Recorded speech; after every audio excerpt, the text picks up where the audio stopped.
All right.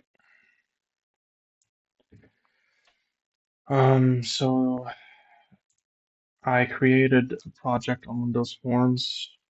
It's called HotelCore. I made a nice little icon for it. Made a nice little design. Chose the colors. This is form.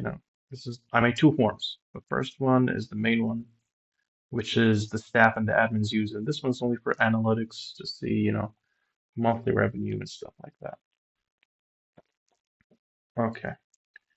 Let's start with the customer hotel because I made two projects. One is Hotel Core, the other one is Hotel Core API. All right. Here, the customer CSS, the SCS, as you can see, it has public and customer ID, full name, phone, email, national ID, address, gender.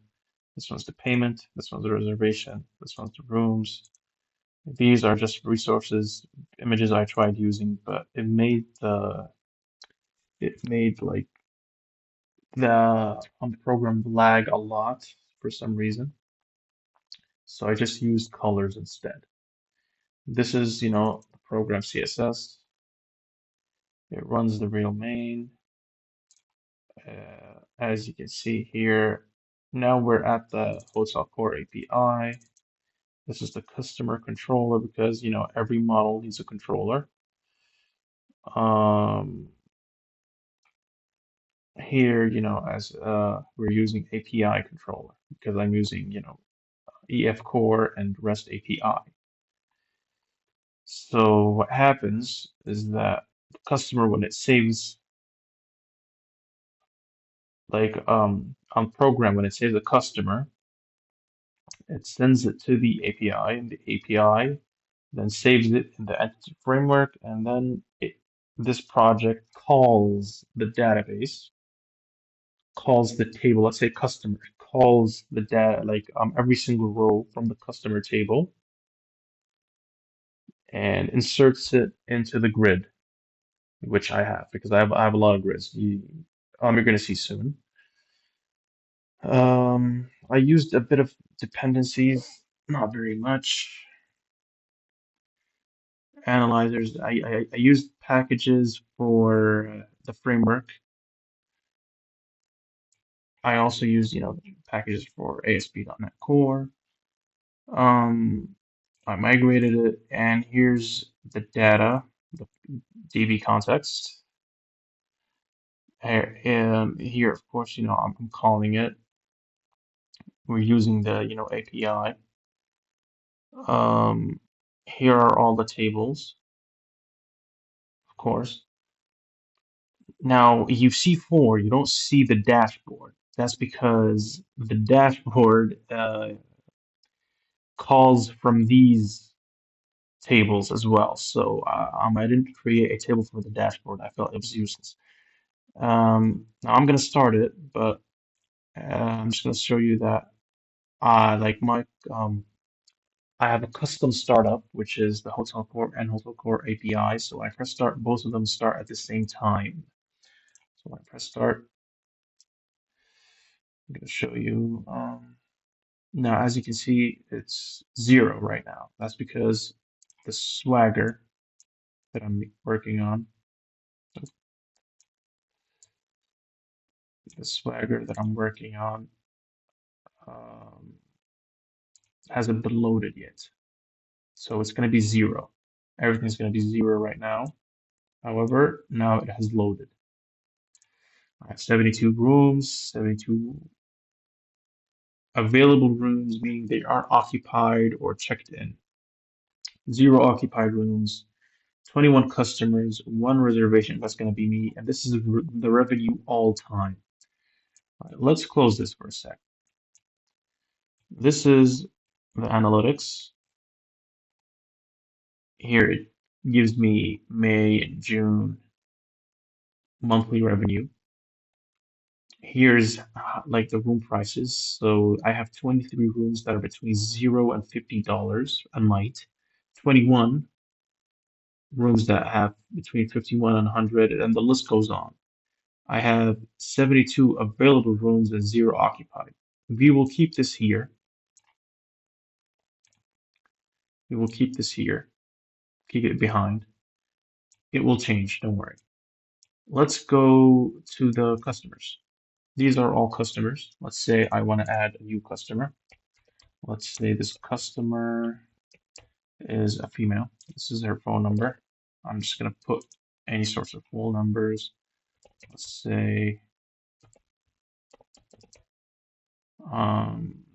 let's say for example that's her email. For example, that's her ID. She's from Beirut and she's a female. Please don't judge me for this one. Add customer.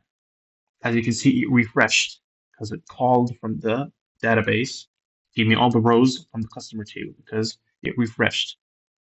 When I added customer, it sent to the API and it saved.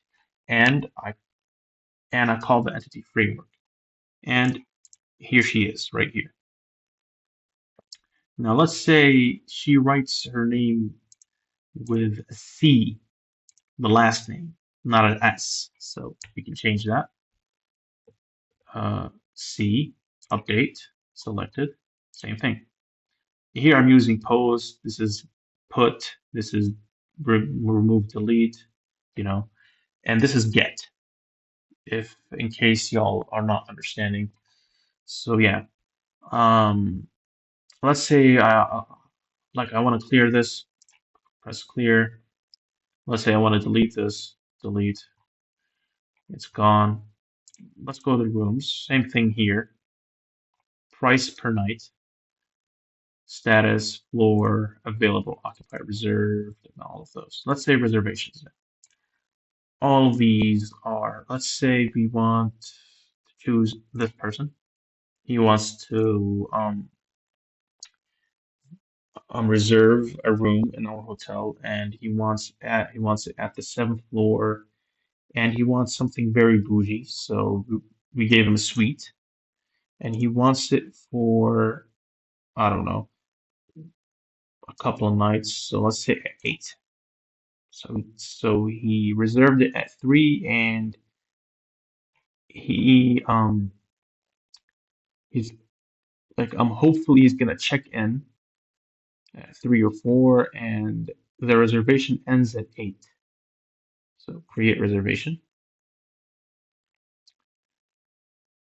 8 nights, $1,200, $1,200, because the room, this one, wait, let me see here. Oh, sorry. Um, oh, we chose this one. This one's different. He chose 5 nights. Sorry, I got confused between them. So the ID of this reservation is 5. It is a reserve. It's not checked in yet because he hasn't checked in. We haven't pressed the button. Room ID 710. He checked in at 6/3/2026, 6/8/2020, 6/8/2026. Which is the checkout. 5 nights, which is $500. The reason is that 7, 8, 10 right here. This is a double. So it's $100 a night times 5, which is $500. Let's say he checks in. Damn, he checked in. So he's now inside the hotel. Let's say I want to cancel this one. I can cancel. We go to payments. Let's say he wants to check out and leave.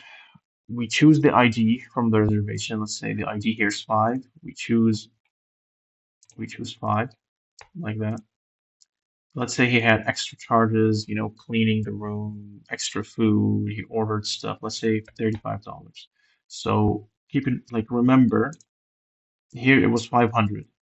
So it needs to add 35. Payment method, let's say by cash. Bam.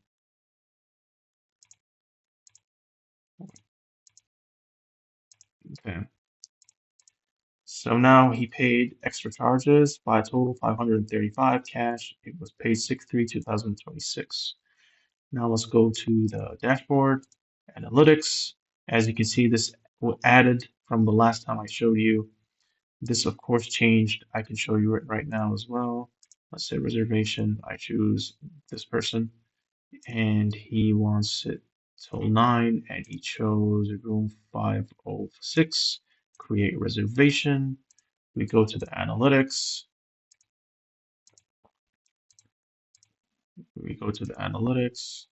And as you can see, 711. See, one room occupied. Of course, here I have for the customers, as I said before, you get customer by ID, in case I just want one customer, not all of them. Post, this, I can add a customer.